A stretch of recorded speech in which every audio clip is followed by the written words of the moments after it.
2 Kings chapter 6 and 7 might be one of my favorite stories that I have read yet this year in the Old Testament. The Syrian camp had encamped themselves around the Sumerian city, and this caused they planned on going in and killing the Sumerians, and this had brought a great famine upon the Sumerian city, and it had gotten so bad that people were eating other people. And there was a point in the story that the king was walking through the city, and he heard a woman hollering out for him to help her. And the king was just like, "What do you want me to do?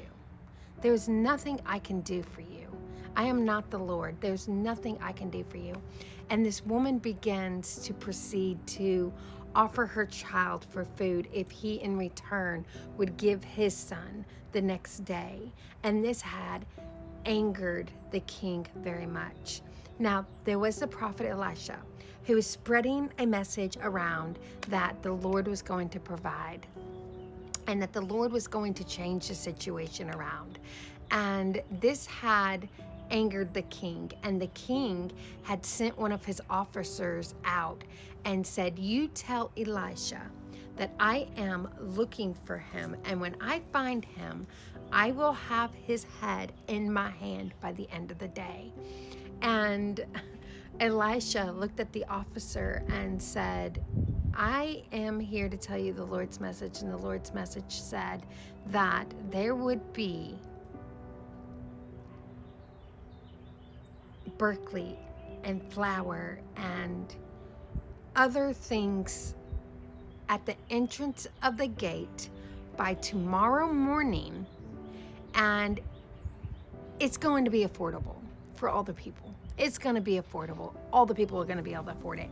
In fact, he made it sound like it was going to be so cheap that it was like absolutely impossible. And so the officer begins to look at Elijah, and he said, "Even if the Lord made it rain today, nonstop for the next 2 days, that's absolutely impossible. Like, that cannot happen. Like, it's impossible." And so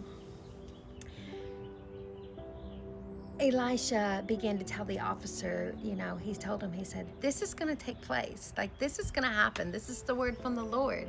And because you refuse to believe it, you are going to die. You will not see this miracle come to pass tomorrow morning because you refuse to believe it. And you're speaking against the word of the Lord."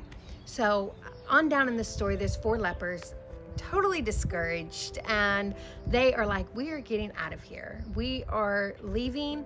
We are going to sneak out. We're going to sneak past the Syrian camp, and we are out."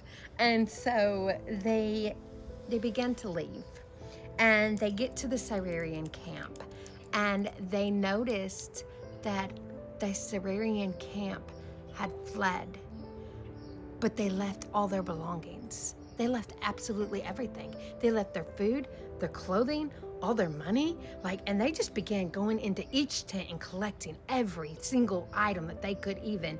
And in that moment, they was feeling guilty, and they was like, "Wait, we need to go back to the city and let the city know about this." And so they get back to the city, and they go into the city, and they begin to tell the people, like, "The Syrian has fled, and they have left everything, absolutely everything."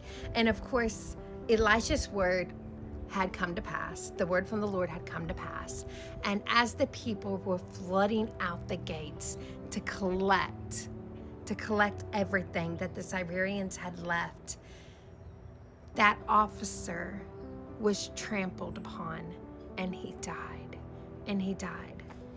I don't know who this word is for today, but if you are waiting for God to move in a particular situation in your life, and you know without a doubt it is a word from the Lord that you heard, and it may seem absolutely impossible. It seems so impossible.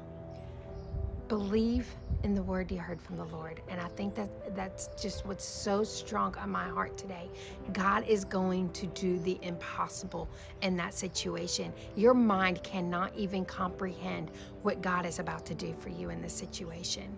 Do not be that officer that refuses to believe the word you heard from the Lord just because it doesn't look like it's possible in the physical. What God is about to do in your life is going to be miraculous. He is about to move in a very miraculous way. Just like he did for the Samaritan people, he gave back to them everything they were missing plus some. And they came out victorious. They came out victorious. I hope this finds whoever it was meant for. Take it back to the Lord and just trust in God. Proverbs 3:5 says, trust in the Lord with all your heart and lean not on your own understanding. Lean not on your own understanding. With man, it's impossible, but with God, all things are possible. God bless, and I hope you have an amazing day.